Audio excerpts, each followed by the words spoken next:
Ces chênes et ces hêtres ont été plantés il y a plus de 200 ans sur cette parcelle de l'Hermitière, en plein milieu de la forêt de Bercé. On trouve les chênes bicentenaires les plus hauts d'Europe.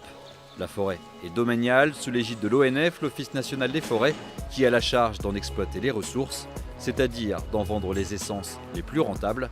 Une association écologiste alerte sur ces coupes, selon elle plus financières qu'environnementales.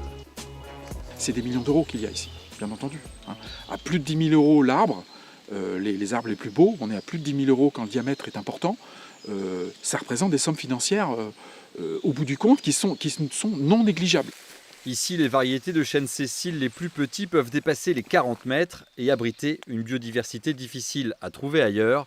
Bref, un véritable patrimoine selon ces associatifs qui espèrent obtenir un arrêt de l'exploitation forestière sur la parcelle.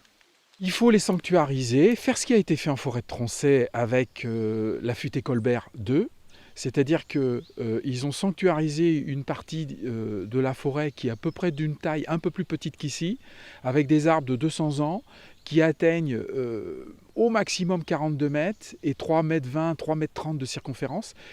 Eh bien, il suffirait de faire la même chose, sachant qu'ici les arbres sont plus hauts, plus gros, plus beaux.